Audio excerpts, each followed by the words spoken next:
Tingin naman ni Senadora Leila de Lima, kasalanan itong lahat ni Pangulong Rodrigo Duterte dahil sa paulit-ulit na pagbatiko sa Amerika at pagsipsip sa China. Posibleng ayaw na rin daw tayong suportahan ng Amerika dahil sa paglaganap ng karahasan sa bansa, bunsod ng kampanya kontra krimen ng gobyerno. Pero para sa isang political analyst, hindi dapat ito isisi sa kampanya ng Pangulo. Wala pa raw kasing investigasyon ng Amerika o UN kaugnay ng extrajudicial killings na maaaring gawing basehan para opisyal na itigil ang pagbebenta ng armas sa Pilipinas. Well, una, hindi naman usapin pa yung AJK dyan, ano? Kasi wala namang investigasyon pa dyan. Padating pa nga lang yung rapporteur ng UN, ano? Militaw, it's a political act, ano? Dahil request ito ng isang senador na nasa Foreign Relations Committee at one issue. Ako, I think it's only an excuse, ano? Ang talagang issue dito ay yung Duterte policy. Mismong ang Pangulo hindi raw natitinag sa desisyon ng Amerika. Yan lang pagtakot niya sa akin, hindi sa pabili ng armas. Maraming bomba dito. Remember what the Russian, the diplomat said. Come to Russia, we all have here anything you need. Tumanggi namang magbigay ng komentaryo ang US State Department sa isyu ng umano'y pagpapatigil ng kagawaran sa pagbebenta ng mahigit 20,000 assault rifles sa Philippine National Police o PNP. The department is restricted under federal regulations from commenting on the status of commercial export license approvals of proposed commercial defense sales. Siniguro naman ng State Department na patuloy silang magtatrabaho katuwang ang US Congress upang mabigyan ng security assistance ang mga kaalyadong bansa, kabilang na ang Pilipinas. Sa detalye po ng ating mga balita, tinawag na bias ni PNP Chief Ronald Bato de la Rosa ang ibang local at international media outlet kaugnay ng maling report na ititigil ng Amerika ang pagbebenta ng rifles sa Pilipinas dahil sa umano'y mga kaso ng extrajudicial killing sa bansa. Nilinaw naman ni De La Rosa na tuloy pa rin ang pagbili ng Pilipinas ng assault rifles sa Amerika batay sa sulat na ipinadala ng supplier ng nasabing armas. Narito ang hataw na balita ni Lea Ilagan. I don't care kung pambubuli yun or panggigipit. Basta sa akin, it's their loss, not ours. Di ba sa negosyo? Yung nagbibinta ang nalulugi, hindi yung buwibili. Dahil tayo naman ay buwibili lang, hindi man tayo nanghihingi. Yan ang deklarasyon ni PNP Chief Police Director General Ronald Bato de la Rosa matapos harangin ng isang US Senator ang pagsusupply ng mahigit 27,000 piraso ng Sig Sauer M4 rifle para sa Philippine National Police. Ayon kay de la Rosa, hindi ang PNP ang nawalan kundi ang kumpanyang dapat ay magsusupply ng armas dahil nawalan sila ng benta. Gate ni Bato, hindi sila magpipilit sa Amerika, sa halip ay maghahanap na lang aniya sila ng ibang bansa na maaaring mag-supply ng mga kahalintulad na baril. Ilan sa kinukonsidera ang mga bansang Germany, Belgium, Israel at iba pang gumagawa ng M4 rifle. Nanghihinayang naman si De La Rosa sa panahon na gugugulin upang magsagawa ng panibagong proseso ng bidding para makabili ng armas. Kaya't madidelay ang delivery ng mga assault rifle na gagamitin ng PNP. Ang panghinayang ko lang dito is not for anything else, kundi yung time lost. Dahil nga, hindi basta-basta magbibid uli ng ganito kalaking procurement. Yung bidding process ay napakahaba.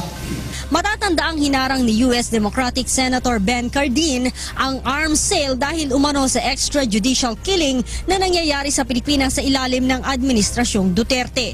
Paliwanag naman ni United States Department spokesperson John Kirby na bagamat matagal na silang tumutulong sa Pilipinas, ay nais rin nilang masigurong hindi ito magagamit sa paglabag sa karapatang pantao.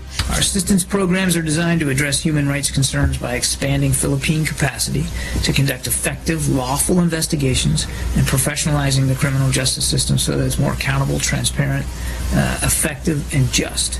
Sa kasalukuyan ay wala pa naman ani ang natatanggap ang PNP na kinakansila na ang transaksyon na nakatakdang i-deliver sa Abril ng susunod na taon. Kung sakali naman daw na kansilahin ito, ay wala ng plano magsampa ng kasong breach of contract ang PNP dahil wala naman daw ito sa kontrol ng supplier. Delivery ng assault rifle para sa Philippine National Police muling maaantala matapos tumanggi ang Estados Unidos na ituloy ang pagbebenta nito. Si George Bandola nag-uulat. George?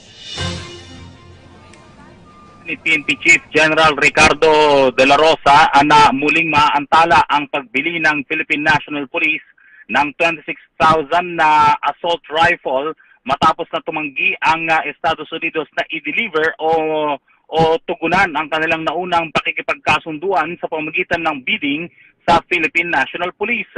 Sabi nitong si General De La Rosa, na i-award ang pagbili ng assault rifle sa isang American contractor dahil na rin sa ito ang nagbigay ng pinakamababang presyo. Hindi na nga actually nagbigay pa ng palugit para sa ibang mga bidder ang Philippine National Police dahil nga sa natuklasan nilang tumutugon naman sa specification at qualified naman ang bidder na naunang nakipagkasundo dito ang PNP. Subalit dahil nga sa panibagong kritikal na pananaw ng isang senador ng Estados Unidos, ayon kay General De La Rosa, magi-start na naman o magsisimula na naman sa back to zero ang PNP para sa panibagong pagbili ng mga assault rifle. Posibleng manggaling sa Belgium o Israel o kaya sa Germany ang tinatayang Sig Sauer na assault rifle base sa specification na kanilang naunang ibinigay para sa Department of Budget and Management. Subalit, sabi ni Chief PNP, posibleng matagalan na naman dahil magsisimula nga uli sa bidding ang nasabing procurement. Ayon naman din daw ng PNP na malagi sila sa alanganin sakaling basta-basta na lamang bumili ng baril ang PNP para sa kapakanan ng kanyang mga operatiba. Sa ngayon, magre-rely ang PNP ayon sa kanya sa mga old but reliable firearms na hawak na ng Philippine National Police. Ngunit paniwala siyang mas maganda sana kung meron pa silang assault rifle. Nilinaw ng Malacanang na tuloy pa rin ang business trade ng Pilipinas at Amerika. Ito ay sa kabila ng kritisismo ng Amerika sa ginagawang kampanya ng pamahalaan kontra iligal na droga. Si Rocky Ignacio sa detalye. Tuloy ang business trade ng Pilipinas at Estados Unidos sa harap ng kritisismo sa anti-drug campaign ni Pangulong Rodrigo Duterte. Sa press briefing sa Malacanang, sinabi ni Finance Secretary Carlos Dominguez na may pulong ang economic managers ng Duterte administration sa American Chamber of Commerce. Wala ring epekto sa kalakalan ng dalawang bansa ang concern ng isang US Senator sa umano'y paglabag sa karapatang pantao sa usapin ng pagbili ng PNP ng US assault rifle.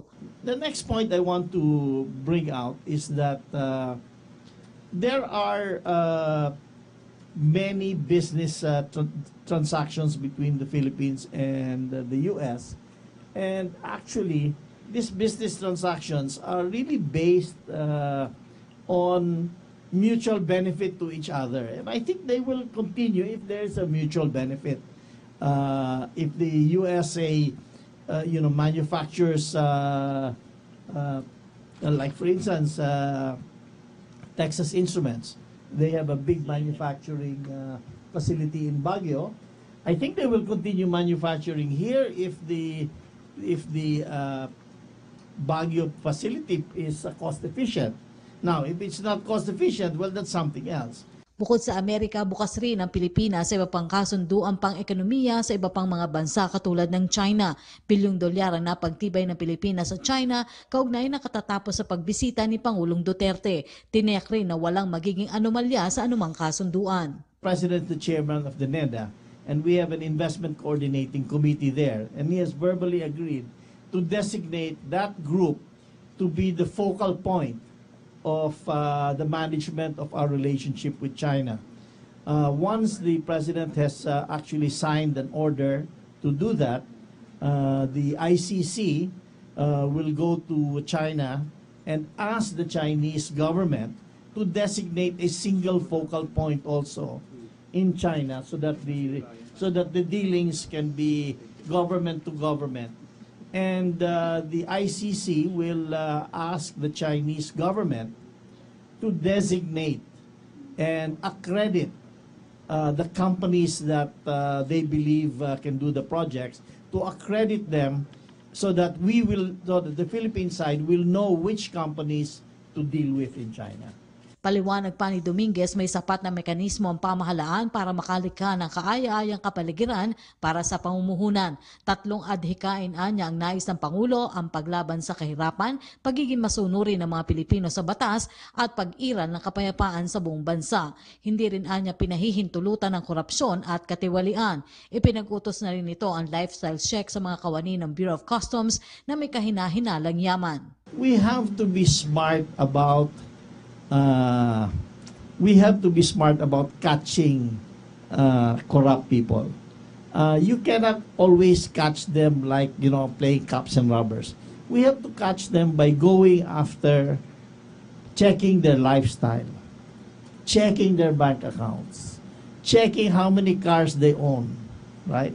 We have to do forensic analysis. That's why part of our legislative agenda is to make sure that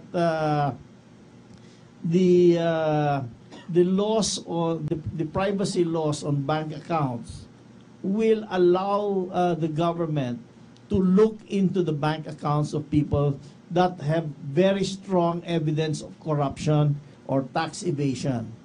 If we do not do that, we can hardly catch them. So we are going to ask the legislature to please loosen up to allow the government to look into the bank accounts of people suspected of corruption, tax evasion, and crimes like that.